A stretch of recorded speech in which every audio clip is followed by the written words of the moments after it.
it was interesting there wasn't lose the subs because, like, I had no idea what we were doing once the subs come on, because Trent nominally played. He definitely didn't play in the back four. He played as a 6, but I don't know. I don't know that McAllister played in an 8. I don't know whether that was more of a double pivot. It was a little bit, it wasn't quite well balanced, but it's moments of class to tell. And it's funny because look. The pass from Trent will be forgotten about forever because it's actually a moment of inspiration for him. I think Soboslai just clips inside and Trent just, right, forget it. Let's just get on the front foot. He'd been skinned in the right back area a couple of minutes early for a Bournemouth chance. He said, right, no, I'm going to show what I can do in this position. And then Darwin Nunez just does a Darwin Nunez. In hindsight, looking back on it, amazing. Because you can hear the Bournemouth fans go, way, when he miscontrols it. Oh my God. It's just priceless, the whole thing. Darwin is just, you've just got to shut up and watch him sometimes. Because, we was in the studio going, oh my God, that touch. What is he doing? What's he doing? Oh, Jesus Christ, look at that goal. That's just what he's bringing at the moment. He's just chaos. He is the most chaotic player I can think of. And you know what? Him getting the boos off the Bournemouth fans, a lot of players, the heads would have gone straight after that. He just went, fuck it, I don't care, just get in there, just have a shot. What's the worst that could happen? He misses. He's already getting shit from the fans anyway for that poor touch. I don't care if Darwin has 50 if he misses 50 sitters, because he's still going to score 20-25 because the amount of chances he gets.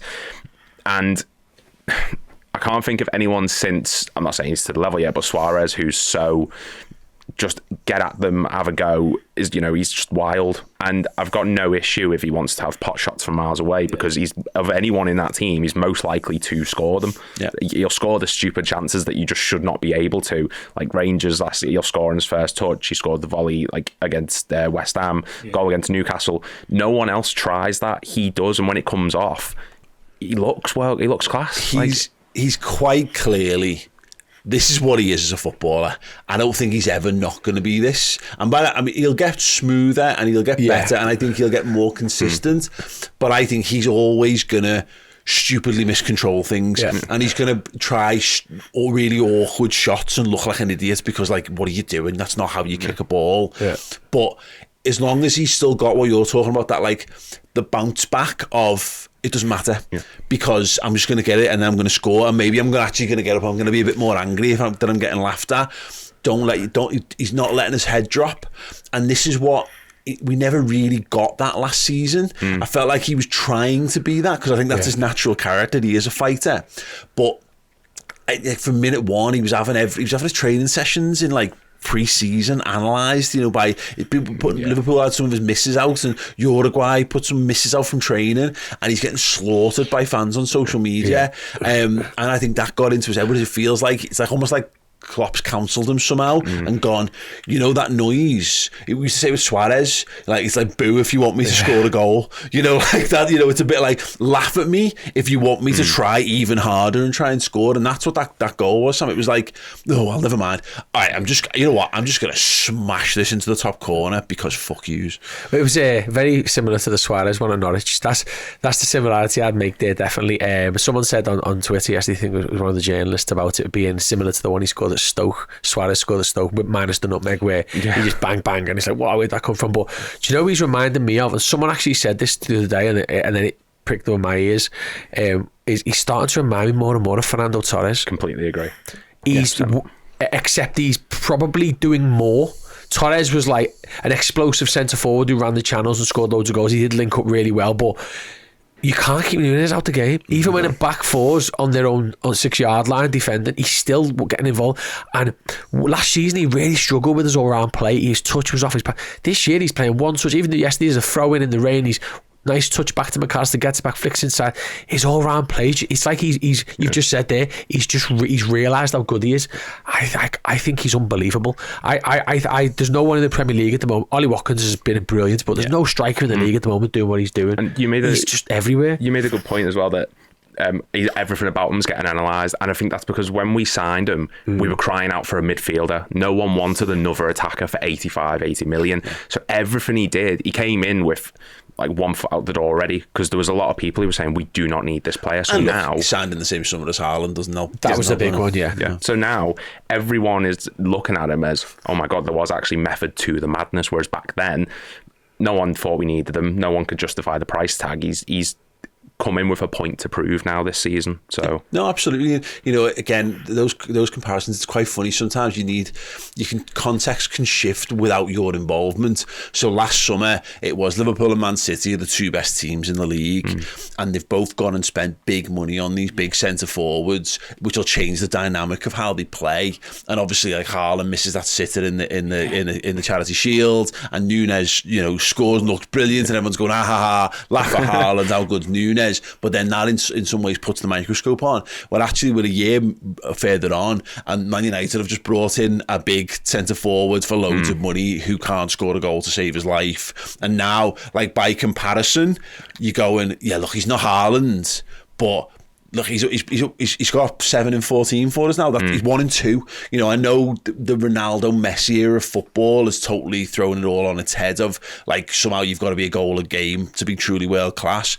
If you're a 1 and 2 centre forward, then you are a world class centre forward. Make no mistakes about it. 1 and 2, is it? It's minutes, way miles less. Yeah. off. He's like at the best, hasn't he? So yeah, he's got 7 goals in 14 appearances. It's 11 goal contributions in 678 minutes, which he's involved in a goal every 62 minutes of football that he plays this season. It's unreal. It's absolutely outrageous. Like, that's better. Salah's like 70.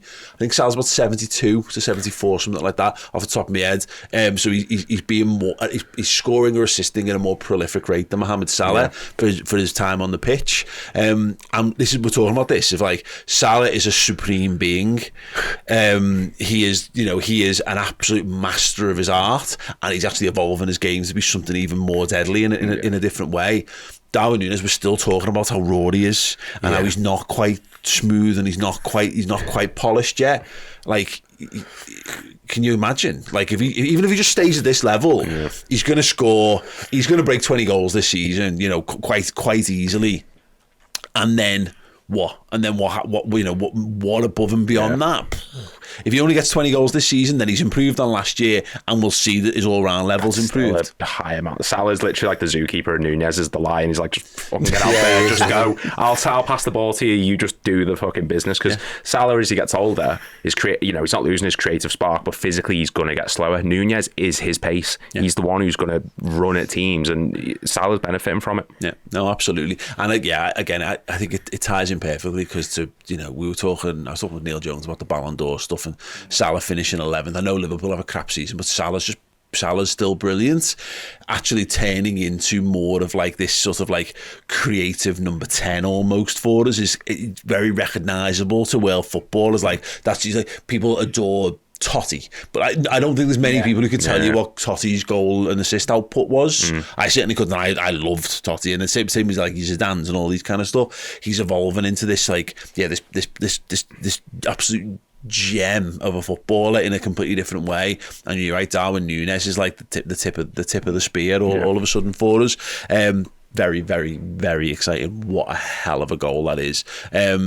Yeah, he's great. Love him. Long may it continue. So yeah, what we saying? Torres meets Suarez. Yeah, I think Suarez was just a strange player more. I've never really, the Uruguayan thing's there, and he is a bit chaotic like Suarez was. But I see, because of the stature of him as well, I see a lot more of Suarez. His finishing's, he falls over the one at Anfield the other day, but his finishing's actually quite strong. Look at the 2 goals against Newcastle. It's for Torres. Not many strikers put both of those away. Torres passed the eyeball test because he was just like the blonde hair and the physique, and he was smooth as the word. Everything he did, he glided across the pitch, so everything just looked totally within his control.